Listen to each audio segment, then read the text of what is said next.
Hello students, welcome to my channel easy learning accounts. और आज इस वीडियो में हम वन शॉट रिवीजन करेंगे हमारी थर्ड यूनिट मैक्रो इकोनॉमिक्स का, जिसमें हम 3 चैप्टर कवर करेंगे। एग्रीगेट डिमांड रिलेटेड कॉन्सेप्ट, उसके बाद एक्सेस डिमांड, एक्सेस सप्लाई और इन्वेस्टमेंट मल्टीप्लायर और एम्प्लॉयमेंट वाला कॉन्सेप्ट भी कवर करेंगे। तो ये सारे कॉन्सेप्ट को समझने के लिए सबसे पहले हमें ये पता होना चाहिए कि ये एग्रीगेट डिमांड क्या है। एक्चुअली क्या है बेटा, इस चैप्टर अगला, ये दोनों चैप्टर आपस में ना बिल्कुल जुड़े हुए हैं। आपको एग्रीगेट डिमांड समझ में आएगा, एग्रीगेट सप्लाई समझ में आएगा, तब उसके आगे के कॉन्सेप्ट्स भी आप समझ पाएंगे। तो बहुत ध्यान से सुनना। एग्रीगेट डिमांड क्या होता है? Aggregate demand is the total value of goods and services which all the sector of economy are planning to buy at a given level of income during a given period of time। एक पूरी economy कितना plan कर रही है, सारे sector अपनी income के according एक साल में डिमांड कितना करेगी, इसे कहते हैं एग्रीगेट डिमांड। एग्रीगेट डिमांड के कई सारे कंपोनेंट्स हैं, जैसे प्राइवेट कंजप्शन एक्सपेंडिचर, जो हमने एक्सपेंडिचर मेथड में पढ़े थे, आपको वही नाम यहाँ नजर आएंगे।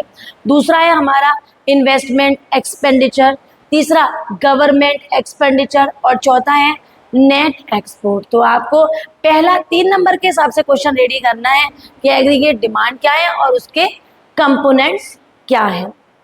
अब कंपोनेंट्स के साथ साथ कोई आपसे पूछे what are the models of aggregate demand, या फिर हम कह सकते हैं उसके 2 मॉडल्स क्या क्या हैं, तो कंजप्शन है और इन्वेस्टमेंट है। तो एक फॉर्मूला भी क्रिएट हो गया, AD = C+I, मतलब कंजप्शन और इन्वेस्टमेंट को अगर हम ऐड कर दें तो हमारे पास एग्रीगेट डिमांड आ जाता है। अब चलते हैं सेम चीज़ को शेड्यूल में एक्सप्लेन करते हैं। इनकम 0 है, 100, 200, 300, 400, 500, 600। कंजप्शन हमने पहला ले लिया 40, जहाँ पर हमारी इनकम 0 है। हमें ऑटोनॉमस कंजप्शन ये है हमारा, जब हमारी इनकम 0 होती है, स्टिल कंजप्शन है, तो उसे हम ऑटोनॉमस कंजप्शन कहते हैं। Consumption at 0 level of income. बार बार 80 बढ़ा देंगे, और जब 80 बढ़ाएंगे, यहाँ पर इन्वेस्टमेंट 20 हमने कांस्टेंट ले ली, जो कि होती है कांस्टेंट, और C+I से हमने AD निकाल लिया। गौर से देखो इसको, ऑटोनॉमस इन्वेस्टमेंट जब सब में बराबर है तो हमारे OX एक्सिस के पैरेलल हो गई। हमारा जो कंजप्शन कर्व है वो ऑटोनॉमस से स्ट्रेट लाइन गया, और एग्रीगेट डिमांड कंजप्शन के बिल्कुल पैरेलल है, क्योंकि इन्वेस्टमेंट कांस्टेंट है। तो ये सारी बातें याद रखना, आपके काम आएंगी।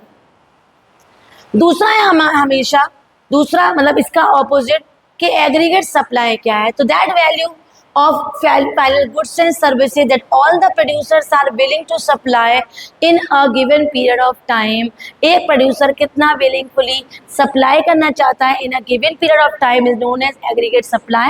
इसके बस 2 ही कंपोनेंट है, वो है हमारा कंजप्शन और सप्लाई। अगर AS की बात करें तो AS कंजप्शन और सप्लाई के बराबर होता है। डायग्रामेटिकली अगर शेड्यूल में इसको देखें तो कंजप्शन जो हमने ले लिया है वही सेम कॉन्सेप्ट, 40 ऑटोनॉमस और फिर 80 बढ़ा दिया। सेविंग अगर देखेंगे तो इनकम 0 है, कंज्यूम कर रहे हैं, सेविंग में से लेते हैं पैसा, मतलब डिसेविंग। 100 की इनकम 120 कंजप्शन -20, ये भी है डिसेविंग। 200 मतलब यहाँ पर ब्रेक इवन पॉइंट आ गया। क्या होता है ब्रेक इवन पॉइंट? जहाँ पर कंजप्शन हमारी इनकम के बराबर हो जाए। यहाँ पर इनकम ज़्यादा, कंजप्शन कम, तो सेविंग कर ली, और इस तरह से हमने सेविंग की। अगर हम इसको C+S से AS को दिखाएं तो वो अपने आप ही इनकम के बराबर हो जाएगी। तो ये होता है हमेशा एग्रीगेट सप्लाई का curve, that is 45 degree angle in which the aggregate supply is equals to the income. तो एग्रीगेट सप्लाई जब इनकम के बराबर है तो यहाँ पर हमारा बाइसेक्ट करेगा और 45 डिग्री का एंगल क्रिएट हो जाएगा। आगे बढ़ते हैं। कंजप्शन फंक्शन, इसको प्रोपेंसिटी टू कंज्यूम भी कहते हैं, और कंजप्शन फंक्शन हमेशा एक फंक्शनल रिलेशन है between the consumption and income. अगर इसको डायग्रामेटिकली प्रेजेंट करें तो इनकम वही है, सेम शेड्यूल में दिखा रहे हैं, 40 80 का हमने डिफरेंस ले लिया। तो इससे अगर हम कर्व बनाएंगे तो हमारा जो कंजप्शन कर्व है वो C दिखा रहे हैं, जहाँ पर बच्चों हमने ये जो C पे बार है ये ऑटोनॉमस कंजप्शन दिखाया, और यहाँ से हमने एग्रीगेट डिमांड कर्व दिखा दिया, मतलब कंजप्शन कर्व दिखा दिया। 45 डिग्री का हमने इनकम दिखाया, ये इंटरसेक्ट किया ए पॉइंट ई पॉइंट पर, और ये ई पॉइंट है हमारा break even point.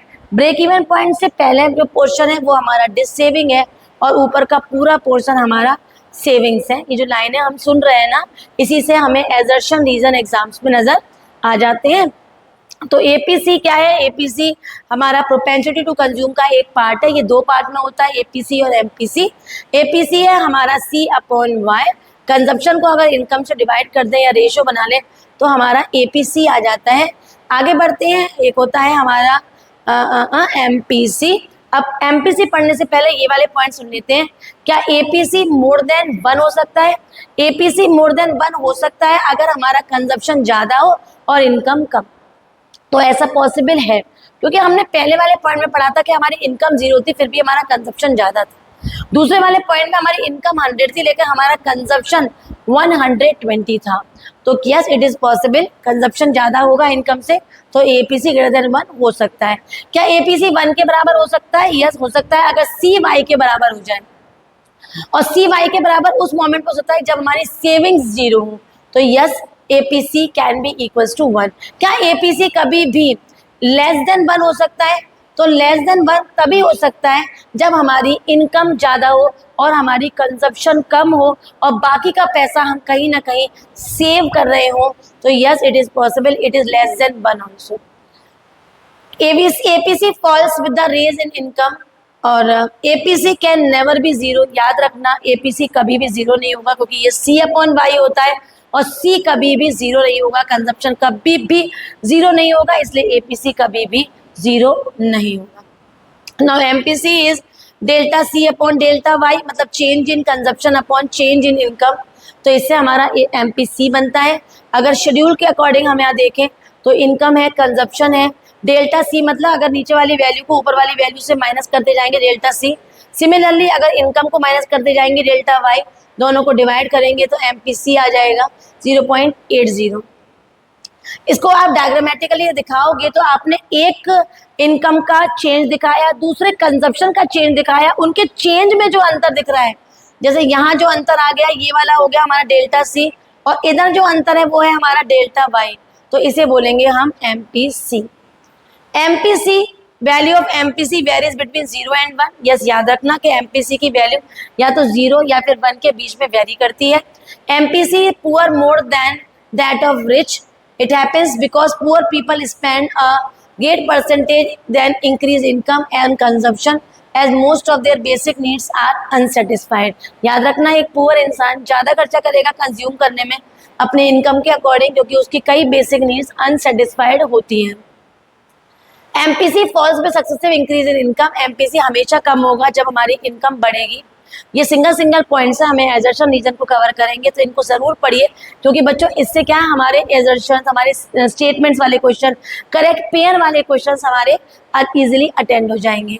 Now saving function बिल्कुल कंजप्शन की तरह है, बट उसमें कॉन्सेप्ट को थोड़ा सा सेविंग के पॉइंट ऑफ व्यू से लिया गया है। It is a function relation between the income and saving. अगर सेविंग की बात करें तो जब हमने कंज्यूम 40 किया, इनकम 0 था, 100 थी, कंज्यूम 120 दिया था, तो यहाँ पर हमारी डिस सेविंग आ गई थी और ऊपर का पॉइंट हमारा ये सेविंग्स था। आर पॉइंट यहाँ पर ब्रेक इवन पॉइंट है, जहाँ पर हमारी कंजप्शन इनकम के बराबर है और सेविंग यहाँ पर 0 हो गई। ठीक है, दो तरीके से हमारी फंक्शनल सेविंग फंक्शन होता है, जैसे हमने उधर पढ़ा था एपीसी एमपीसी, यहाँ पर भी एपीएस और MPS. S upon Y APS को कहते हैं। अगर फॉर्मूले से रिप्रेजेंट करें तो एक उन्होंने वाई दिखा दिया, एक उन्होंने एस दिखा दिया, और इन दोनों को अगर हम रेशो में लेते हैं तो वो बन जाएगा APS. APS can never B 1 और मोर देन 1। एपीएस कभी भी 1 नहीं होगा, क्योंकि सेविंग अगर इनकम के बराबर हो जाए तो कंजप्शन 0 हो जाएगा बच्चों, तो वो कभी भी पॉसिबल नहीं है। APC can never be more than 1, ये तब होगा जब हमारी सेविंग्स ज्यादा हो और हमारी इनकम कम, तो ये भी पॉसिबल नहीं है कि हमारी सेविंग ज्यादा हो जाए और हमारी इनकम कम हो।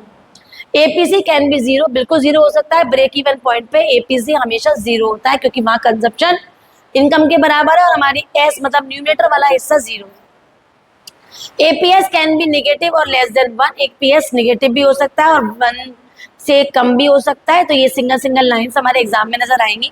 Delta S upon delta Y MPS के बराबर होता है। अगर इस शेड्यूल से देखो तो अगर आपने चेंज दिखा रहे हैं बार बार और चेंज इन इनकम दिखा रहे हैं तो 0.20 हमारा एमपीएस आ रहा है। और अगर रिप्रेजेंट करें तो पिछले इनकम और आगे आज की इनकम को कंपेयर करना, पहले की सेविंग्स और आज की सेविंग को कंपेयर करना, चेंज निकाल के इसका प्रपोर्शन बनाना, इसको बोलेंगे एमपीएस। ना याद रखना कि एपीसी और एपीएस हमेशा 1 के बराबर होगा। कैसे? y is equal to C plus S होता है, सबको y से डिवाइड करेंगे, y अपॉन y 1 हो जाएगा, c अपॉन y एपीसी और s अपॉन y एपीएस।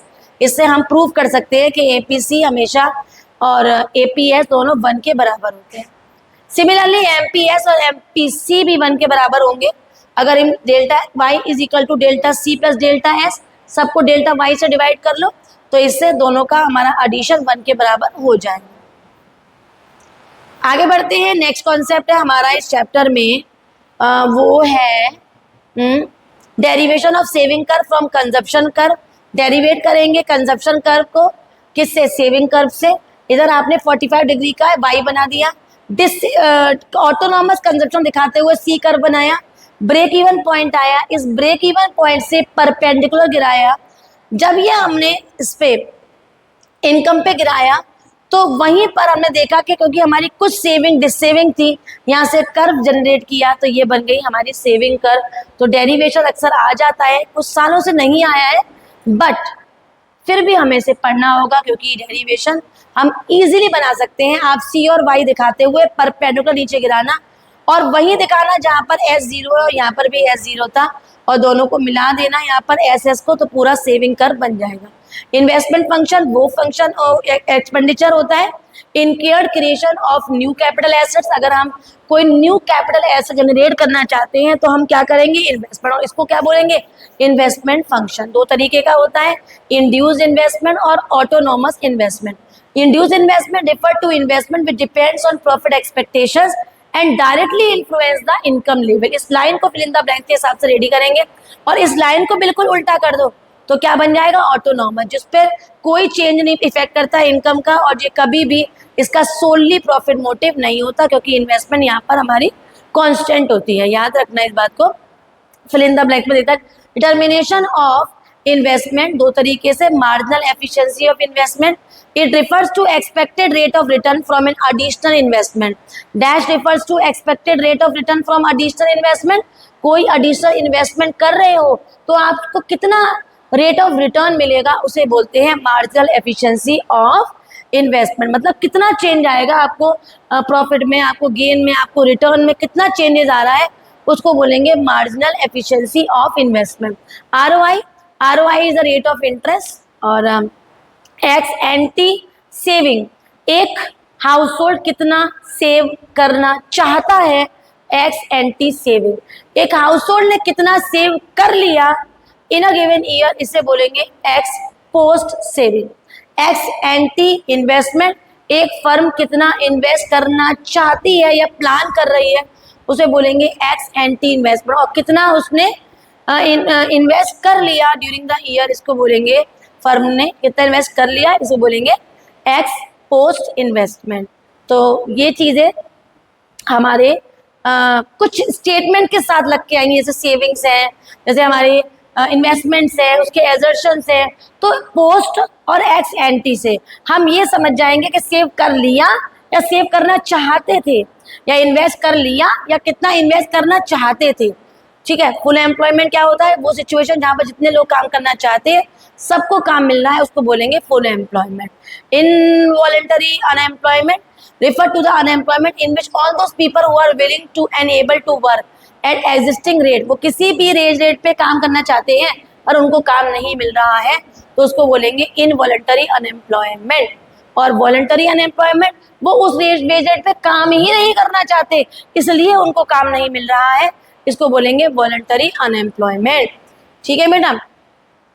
तो यहाँ पर कुछ फॉर्मूले हैं जो अभी हमने डिस्कस किए थे, y equal to C plus S, A D equal to C plus I, A S equal to C plus S, और APC, APS, MPC, MPS इनके फॉर्मूले आपको न्यूमेरिकल सॉल्व करने में काम आएंगे। न्यूमेरिकल की एक मैं सेपरेट वीडियो बना दूंगी जिसमें मैं आपको break even point, equilibrium level और उसमें ऑटोनोमस वाला कंजप्शन फंक्शन के इक्वेशन को बदलना सेविंग फंक्शन में, और वो पूरा कंबाइंड क्वेश्चन जिसमें आपको सभी चीजें निकालनी है, चाहे वो इन्वेस्टमेंट मल्टीप्लाई क्यों ना हो जो हम इस चैप्टर में पढ़ने जा रहे हैं, उससे आपके ये सारे न्यूमेरिकल पोर्शन कवर हो जाएंगे। 3 से 4 नंबर में वो दिख जाएगा आपको एग्जाम में, तो उसका सेपरेट वीडियो मैं आपके लिए बना दूंगी। डिटर्मिनेशन ऑफ इक्विलिब्रियम लेवल के कीन्स की हमारी 2 थ्योरी हैं, एक एडी और एएस अप्रोच, एक है हमारी एस एंड आई अप्रोच। तो एडी एंड एएस अप्रोच को पढ़ने के लिए हमें क्या करना है, बिल्कुल सेम टू सेम वही शेड्यूल लेना है जो शेड्यूल हमने प्रीवियस चैप्टर में पढ़ा था। शेड्यूल देख लेते हैं। हमने लिया 0, 100, 200, 300, 400, 500, 600, कंजप्शन 40 और 80 का हमने ऐड किया। सेविंग पहले तो 2 डिसेविंग हो गई, फिर 0 ब्रेक इवन पॉइंट, और फिर सेविंग 20, 40, 60, 80। इन्वेस्टमेंट उन्होंने कॉन्स्टेंट ले लिया 20 या 40 जो मन हो वो लेना। एडी से सी प्लस आई, एएस से सी प्लस एस करना। शुरू के 4 इनकम के यूनिट में आपने देखा कि AD is greater than AS, फिर इक्विलिब्रियम लेवल आ गया और अगले में AD is less than AS. तो इसको बनाने के बाद आप इजीली अपने डायग्राम को प्रेजेंट कर सकते हैं। वन साइड आपने एग्रीगेट डिमांड दिखाया, इधर आपने इनकम दिखाई, ये हो गया एग्रीगेट सप्लाई।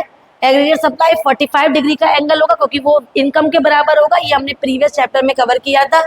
ये हो गया हमारा एडी और ये इक्विलिब्रियम लेवल, यहाँ पर एडी एएस के बराबर है और ये है हमारा इक्विलिब्रियम लेवल। अब देखो ध्यान से सुनना, बहुत ध्यान से इंपॉर्टेंट बात है। When AD is more than AS, जब AD ज्यादा था शुरू में AS से, तो ये क्या था? When planned spending AD is more than AS, it means that the demand ज्यादा है, that means consumer and firm together buying more goods that the firm is willing to produce। अगर डिमांड ज्यादा होगी इसका मतलब कंज्यूमर और firm ज्यादा demand कर रहे हैं, उतना प्रोड्यूसर प्रोड्यूस नहीं कर रहे हैं। इससे क्या होगा? इन्वेंट्री वुड फॉल, तो जो स्टॉक है जो खरीदना चाहते हैं वो कम पड़ जाएगा। उसको दोबारा से उस लेवल पे लाने के लिए फर्म को एम्प्लॉयमेंट इंक्रीज करना पड़ेगा, आउटपुट इंक्रीज करना पड़ेगा, और ये तब तक इंक्रीज करना पड़ेगा जब तक एडी एएस के बराबर ना हो जाए। अब AD is less than AS मतलब कंजप्शन कम कंज्यूम कर रहे हैं, कंज्यूमर कम कंज्यूम कर रहे हैं, बस इन कंपैरिजन जितना प्रोड्यूसर प्रोड्यूस कर रहे हैं। इससे क्या होगा? इन्वेंट्री हमारे पास ज्यादा हो जाएंगी। अब उसको सही करने के लिए अनवांटेड इंक्रीज ऑफ इन्वेंट्री को प्लान सही करने के लिए जो प्रोड्यूसर्स हैं वो एम्प्लॉयमेंट और इकोनॉमी को कम करेंगे, आउटपुट को कम करेंगे ताकि दोबारा से उसी लेवल पे आए और एडी एएस के बराबर हो जाए। तो ऐसी कंडीशंस पूछी जाएंगी बच्चों, बहुत ध्यान से, बहुत ही अच्छे बच्चों की तरह, जिस तरह से मैंने आपको बताया उस तरह से प्रेजेंट करते हुए अपने आंसर को बताएंगे। एस एंड आई अप्रोच भी बिल्कुल उसी शेड्यूल की तरह था, बट हमें एडी और एएस ना निकालकर एस और आई पर ही बात रोकनी थी। तो शुरू में 4 में एस कम और आई ज्यादा है, देन इक्विलिब्रियम है और यहाँ पर उल्टा है। तो यहाँ पर भी वही सवाल उन्होंने हमसे पूछेंगे। When saving is more than investment, जब सेविंग ज्यादा हो और इन्वेस्टमेंट कम हो, it means house hold are not consuming much. इसका मतलब हाउस होल्ड ज्यादा कंज्यूम नहीं कर रहे हैं जितना फर्म एक्सपेक्ट करती है। Inventory above the desire level, inventory ज्यादा बढ़ती जा रही है क्योंकि वो कंज्यूम नहीं कर रहे हैं। To clear the unwanted increase in inventory the firm will plan to reduce the production, और ये तब तक रिड्यूस करेंगे जब तक वो इक्विलिब्रियम लेवल पे ना आ जाए। सेविंग कम हो और इन्वेस्टमेंट ज्यादा हो, सेविंग कम हो इसका मतलब प्रोड्यूसर्स कंज्यूमर्स मतलब हाउस होल्ड या फर्म ज्यादा कंज्यूम कर रही है और सेविंग कम कर रही है, इसको इन्वेंट्री फॉल होगी। इसको पूरी लेवल पे लाने के लिए फर्म प्रोडक्शन इंक्रीज कर देगी और वो जब तक करेगी जब तक एस आई के बराबर इक्विलिब्रियम में ना हो जाए। बहुत ही सिंपल वर्ड्स में तरीके से अच्छे बच्चों की तरह इसको कवर करना है। एम्प्लॉयमेंट इक्विलिब्रियम के 3 कॉन्सेप्ट है हमारे। फुल एम्प्लॉयमेंट जहाँ पर एडी एएस के बराबर है, एम्प्लॉयमेंट की जितनी डिमांड है उतनी ही सप्लाई है, उसको बोलेंगे हम फुल एम्प्लॉयमेंट। अंडर एम्प्लॉयमेंट में situation when the aggregate demand is equals to aggregate supply when the resources are not fully employed, जब रिसोर्सेज फुल्ली एम्प्लॉयड नहीं है तो बिलो द एडी एक और कर्व बनाएंगे AD1, और AD1 एक्चुअल है और AD हमारा फुल एम्प्लॉयमेंट लेवल है, और यहाँ जो हमारा OQ बनाया इसे अंडर एम्प्लॉयमेंट बोलेंगे। इसकी डेफिनेशन प्लस ये डायग्राम सिर्फ इतना बनाना जब ओवर अंडर एम्प्लॉयमेंट और ओवर फुल एम्प्लॉयमेंट आ जाए। When AD is equals to AS beyond the full employment level, beyond the full employment level, अगर ये प्रॉपर लाइन नहीं लिखोगे तो यहाँ आपके मार्क्स कम हो जाएंगे। AD के अबव आप लाइन बनाना, ये एक्चुअल है, ये फुल एम्प्लॉयमेंट लेवल है, और ये जो हमारा डिफरेंस है इसको बोलेंगे हम ओवर फुल एम्प्लॉयमेंट इक्विलिब्रियम। ठीक है, तो यहाँ पर हमारा ये कॉन्सेप्ट फिनिश हो गया। अब आगे बढ़ते हैं, जो इस चैप्टर में इम्पोर्टेंट है वो है हमारा कंजप्शन फंक्शन। तो कंजप्शन फंक्शन की अगर बात करें तो वो होता है हमारा C equals to autonomous consumption plus B bracket में Y। What is this B? B होता है हमारा MPC, Y है हमारा इनकम, और C पे बार है हमारा autonomous consumption, a consumption at zero level of income. अगर आपको इसको S में कन्वर्ट करना है तो बहुत आसान होता है। C को S में कन्वर्ट करने का तरीका समझ लेते हैं एक बार। C को S में कन्वर्ट करने के, जैसे हमने C की बात करी, अगर हम C की बात करें तो C equals to autonomous consumption plus B bracket में Y। यहाँ पर B हो गया हमारा MPC, Y हो गई इनकम, C हो गया ऑटोनॉमस कंजप्शन। इस C को S में कन्वर्ट करने के लिए यहाँ लिखेंगे S, C की जगह माइनस का C पे बार प्लस B हो जाएगा। अब यहाँ पर हमारा 1 माइनस बी, 1 माइनस बी लिख लो। यहाँ पर 1 माइनस बी का मतलब सिंपल है कि ये MP 1 माइनस बी, इसको आप डायरेक्टली MPS भी लिख सकते हैं, और ब्रैकेट में Y। तो ये कन्वर्जन होता है हमारा S का C में, ठीक है, या C का S में। जो भी कन्वर्जन करने को बोलेंगे तो आप इजीली कर देना। इन्वेस्टमेंट मल्टीप्लायर एक प्रपोर्शन होता है हमारा change in income with change in investment, और इसके दो और भी फॉर्मूले होते हैं कि 1/MPS और 1/1 माइनस MPC। ठीक है बेटा, अब बहुत ध्यान से मेरी बात सुनना। अगर आपको डेरिवेशन करने को आ जाए या फिर कोई आपसे पूछे कि MPC और मल्टीप्लायर में क्या रिलेशन है, तो इसको बताने के लिए आपको करना है Y equals to C plus I, और we can say delta Y equals to delta C plus delta I, और डिवाइड करेंगे इसको डेल्टा Y से, तो ये हो जाएगा हमारी इक्वेशन। यहाँ आ गया 1, ये हो गया MPC, और ये प्लस का साइन लगाओगे और ये 1/K हो जाएगा। क्यों? क्योंकि K is equal to delta Y upon delta I होता है। अगर आप इस K को इधर लाओगे तो 1 minus MPC equals to 1/K, और K equals to 1/1 minus MPC, और क्योंकि MPC और MPS 1 के बराबर होते हैं तो इसको हम 1/MPS भी कह सकते हैं। इसे कहते हैं relation between multiplier and MPC। तो ये क्वेश्चन भी इस टाइप से आ जाते हैं, तो हम ये पूरा बना के आएंगे तो रिलेशन आइडेंटिफाई कर पाएंगे। ये वही चीज़ है जो मैंने अभी आपको समझाई।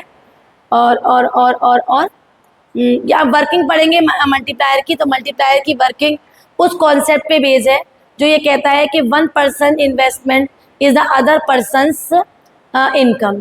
तो मान लो अगर फ्लाईओवर के लिए 100 यूनिट्स सरकार खर्च करती है, तो अगर वो 100 यूनिट्स हम फर्स्ट राउंड में किसी को दे रहे हैं या जिससे टेंडर दे रहे हैं फ्लाईओवर का, उसने MPS अगर उसकी 10% है तो क्या होगा? MPS 10% है तो 100 दूसरे की इनकम हो गई, 90 हमारा कंजप्शन हुआ तो सेविंग हो गई 10। उसके बाद जिसको उसने कंज्यूम कराया ये उसकी इनकम हो गई। इनकम के बाद 10% के अकॉर्डिंग सेविंग्स हो गई 9, और 81 हो गया हमारा APC। और ये कॉन्सेप्ट फॉलो होगा जब तक हमारा इनिशियल इन्वेस्टमेंट हमारी टोटल ऑफ MPS के बराबर ना हो जाए। कुछ मनी मल्टीप्लाई की तरह है, लेकिन एग्जैक्टली नहीं लिख सकते हैं। और ये कब तक मल्टीप्लाई होगा? जब तक हमारा K इक्वल्स टू 1/MPS ना हो, और MPS यहाँ पर 0.10 था, हटाया तो ये हो गया 10 टाइम्स। तो आपने 100 को 10 से मल्टीप्लाई किया तो 1000 का हमारे पास टोटल आ गया हमारे पास वैल्यू का, जो हमने इन्वेस्ट किया था और दूसरे को इनकम जनरेट की। टोटल इनकम कितनी हो गई थी हमारी? 1000। तो इसे कहते हैं इन्वेस्टमेंट मल्टीप्लायर। इन्वेस्टमेंट 100 करोड़ का किया, मल्टीप्लाई होते होते 1000 करोड़ इनकम हो गई, तो इसे कहते हैं इन्वेस्टमेंट मल्टीप्लायर। इसको प्रॉपर डायग्राम वर्किंग के साथ एक्सप्लेन करेंगे। अब इसके न्यूमेरिकल्स हैं, न्यूमेरिकल के लिए बच्चों सेपरेट वीडियो बनाऊंगी ताकि आपको वो छोटी सी वीडियो से के, MPC, MPS और equilibrium level, break even point, सारे कॉन्सेप्ट क्लियर हो जाए और 3 से 4 नंबर में जब वो बोर्ड में आए तो वो आपको अच्छे समझ में आए। तो कल ही मैं आपको उस वीडियो को फॉरवर्ड करूँगी, तो आप इजीली इस चैप्टर के, दोनों चैप्टर के न्यूमेरिकल कर लें।